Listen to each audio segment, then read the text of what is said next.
السلام علیکم، امید کرتا ہوں آپ سب خیر و عافیت سے ہوں گے۔ تو آج میں آپ کو اس ویڈیو میں ایک مشہور ٹینس کھلاڑی کے بارے میں بتانا چاہتا ہوں، اس کی زندگی کے اندر ایک واقعہ جو ہوا اس کے بارے میں۔ یہ جو پلیئر تھا یہ امریکن تھا اور سیاہ فام تھا۔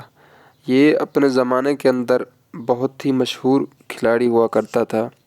یہ ٹینس کھیلتا تھا۔ اس نے ٹینس جو ہے اپنی بہت ہی کم عمر میں کھیلنا شروع کر دی تھی۔ 6 سال کا تھا تب سے اس نے یہ کھیلنا جو ہے شروع کر دیا تھا۔ آرتھر آشے جو ہے وہ دنیا کے اندر تقریباً ٹاپ 10 میں 10 سال تک رہا تھا جب وہ اس پروفیشن میں تھا، مطلب اس کھیل کو جب وہ کھیلتا تھا 10 سال تک وہ تقریباً ٹاپ 10 میں رہا۔ اب اس سے اندازہ لگا سکتے ہیں کہ وہ کتنا بڑا عظیم کھلاڑی تھا۔ آرتھر آشے یہ عوام میں بھی بہت زیادہ جو ہے مشہور تھا۔ اس کی وجہ یہی ہے کہ جو بھی آپ کے سامنے ہے کہ جو بندہ مشہور ہوتا ہے، اچھا کھیل کھیلتا ہے تو وہ عوام میں بہت مقبول ہوتا ہی ہے۔ اس کی وجہ یہی تھی، اس وجہ سے وہ زیادہ مشہور تھا عوام کے اندر۔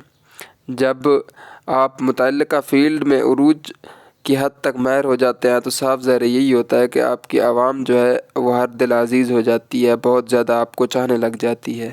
آپ یہی چیز بابر اعظم ہمارے جو کرکٹر ہے اس کو آپ دیکھ لیجئے، وہ کتنا عوام کے اندر بہت مقبول ہیں۔ اس سے ہم اندازہ لگا سکتے ہیں کہ وہ آرتھر آشے جو ہے اس وقت جو کہ ٹاپ 10 میں 10 سال تک رہا، وہ عوام کے اندر کتنا مقبول ہوگا، آپ اس چیز سے اندازہ لگا سکتے ہیں۔ وہ آرتھر آشے جو ہے اس کی زندگی کے اندر ایک حادثہ رونما ہوا بیماری کا، وہ تھی ہارٹ اٹیک۔ اس نے اس کی جب بائی پاس کروایا ہارٹ کا تو اس کے دوران بائی پاس سرجری کے دوران جو ہے اسے جو خون لگایا گیا وہ خون جو تھا انفیکٹڈ تھا ایڈز سے، تو اس کو جو ہے وہ ایڈز ہو گئی۔ آرتھر آشے پھر وہ کافی عرصے تک جو ہے بستر مرگ پر پڑا رہا، تو اسے دنیا بھر سے جو ہے اس کے فینز کے خطوط آتے تھے۔ وہ تمام فینز اس کے چاہنے والے تھے، صاف ظاہر ہے کوئی انہیں دعائیں بھیجتا تھا، کوئی ان کی خیریت دریافت کرنے کے لیے انہیں یہ خطوط وغیرہ بھیج کر رہا تھا۔ ایک فین نے خط بھیجا جس میں لکھا ہوا تھا کہ خدا نے اس خوفناک بیماری کے لیے تمہیں کیوں چنا؟ یہ بات ہو رہی ہے ایڈز کی۔ پہلے تو وہ صاف ظاہر ہے ہارٹ اٹیک سے اسے سامنا کرنا پڑا تھا، اس کے بعد اس نے جو بائی پاس کروایا اس کی وجہ سے پھر اسے ایڈز ہوئی، تو اس فین نے اس سے پوچھا کہ پوری دنیا میں اتنی ساری عوام تھی لیکن خدا نے آپ کو ہی کیوں چنا اس بیماری کے لیے؟ تو آرتھر آشے جو تھا وہ اس نے جتنے بھی خطوط آئے تھے کسی کو بھی جواب نہیں دیا تھا، لیکن اس نے اپنے اس فین کا جو یہ خط آیا تھا جس میں اس نے لکھا تھا کہ خدا نے اس خوفناک بیماری کے لیے تمہیں کیوں چنا، صرف اسے ہی اس نے رپلائی دیا، مطلب جواب دیا۔ اور کیا کہا اسے؟ یہ تک کہا کہ دنیا بھر میں 5 کروڑ سے زائد بچے جو ہیں ٹینس کھیلنا شروع کرتے ہیں اور ان میں سے 50 لاکھ ہی ٹینس کھیلنا سیکھ پاتے ہیں۔ مطلب وہ بتا پا رہا ہے کہ ایک پوری سٹوری ہے اس کی کہ ہم کتنے ناشکر ہیں۔ اس بندے نے جیسے اسے کہہ دیا نا کہ آپ ہی کیوں چنے گئے، تو اس کے جواب میں وہ بتا رہا ہے کہ 5 کروڑ بچے کھیلنا شروع کرتے ہیں، اس میں سے 50 لاکھ ہی سیکھ پاتے ہیں کھیلنا، اور پھر مزید ان 50 لاکھ بچوں میں سے صرف 50,000 ہی ٹینس کے سرکل میں داخل ہوتے ہیں جہاں ڈومیسٹک سے انٹرنیشنل لیول تک کھیل پاتے ہیں، اور ان 50,000 میں سے صرف 5,000 بچے ہوتے ہیں جو کہ گرینڈ سلیم تک پہنچتے ہیں، اور 50 ہی ایسے بچے ہوتے ہیں جو کہ ومبلڈن تک پہنچتے ہیں۔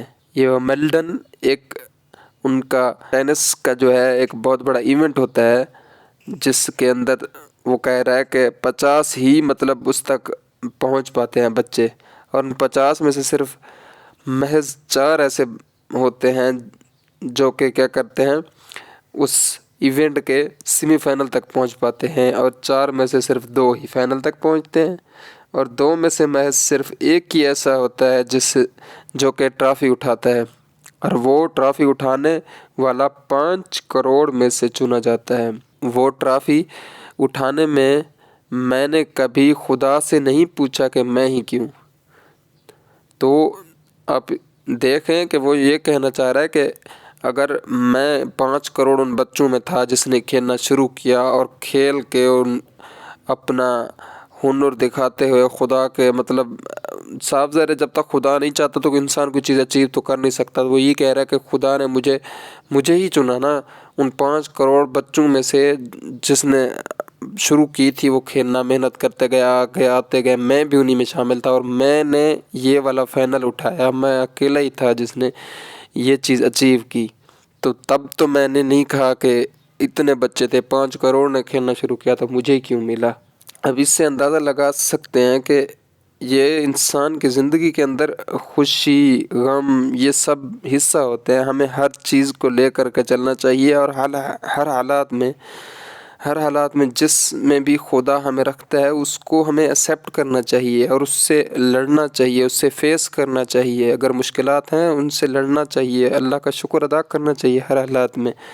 اب یہ نہیں ہے کہ ہم اگر خوشی میں ہیں تو پھر کوئی وہ نہیں ہے، سکون ہے، امن ہے، مزے کر رہے ہیں تو پھر ٹھیک ہے، خدا کو یاد نہیں کرنا۔ اگر کوئی تکلیف آ پڑتی ہے تو پھر رونا دھونا شروع کر دیتے ہیں کہ اتنی دنیا میں اتنے لوگ ہیں، خدا نے صرف مجھے ہی چنا ہے اس چیز کے لیے۔ جیسے اس افین نے اسے کہا کہ اتنی عوام تھی، ان میں سے خدا نے اس خطرناک بیماری کے لیے آپ کو ہی کیوں چنا۔ تو اس سے آپ اندازہ لگا سکتے ہیں ہم انسان آج کل، آپ خود اپنی گربان میں دیکھیں یا ارد گرد کے لوگوں کو دیکھیں، وہ سب آج کل کس طرح کی لائف جی رہے ہیں، اور جب انہیں مشکل وغیرہ آتی ہے رونا دھونا شروع کر دیتے ہیں، اور وہ سمجھتے ہیں کہ صرف میں ہی ہوں پریشان ہوں، میں ہی ہوں اس تکلیف میں ہوں، بیمار ہوں، یا کسی طرح کی بھی تکلیف میں ہوتا ہے، اسے لگتا ہے کہ صرف میں ہی ہوں جو اس چیز سے سفر کر رہا ہوں۔ لہٰذا آج اگر ہمیں درد مل رہا ہے تو ہم خدا سے شکوے مطلب کرنا شروع کر دیتے ہیں۔ اگر خوشی میں ہے تو مطلب بالکل چپ ہے، کوئی کسی کو نہیں، لگن اپنی من مستی میں، موج مستی میں ہر جگہ گمسم ہے، تب کچھ پتہ نہیں ہے خدا کا، تب وہ یاد نہیں کرتا کہ اتنی ساری خوشیاں جو ہمیں ملی ہوئی ہیں وہ اللہ کی اس ذات کی وجہ سے ملی ہوئی ہیں، تب کوئی شکر ادا نہیں کرتا، تب اللہ تعالیٰ یاد نہیں آتا، تب نہیں کہتا انسان کہ مجھے یہ سب کچھ کیوں ملا۔ لیکن جب کوئی تکلیف آ پڑتی ہے پھر شکوے شروع ہو جاتے ہیں کہ میں ہی کیوں، اور کوئی کیوں اس چیز سے سفر نہیں ہوا۔ تو ہمیں اس چیز کا خیال رکھنا چاہیے کہ اچھا برا وقت، تکلیف، خوشی، غم، سب کو زندگی کا حصہ ہے۔ ہر وقت کے اندر جو بھی انسان کی زندگی کے اندر وقت آتا ہے، خدا کو نہیں بھولنا چاہیے، خدا سے سوال اس طرح کے نہیں کرنی چاہیے کہ مجھے کیوں چنا گیا۔ ہر وقت اللہ تعالیٰ کا شکر ادا کرنا چاہیے اور اس کا ذکر کرنا چاہیے۔ ہر طرح کے حالات دیکھنے کو مل سکتے ہیں، انسان کی لائف کے اندر جو ہے ہر طرح کے حالات آتے ہیں، اور اس چیز کا سامنا کرنا چاہیے اور خدا کا شکر ادا کرنا چاہیے۔ باقی آپ خوش رہیں، اللہ تعالیٰ آپ کو اپنی حفظ و امان میں رکھے۔ اللہ حافظ، شکریہ۔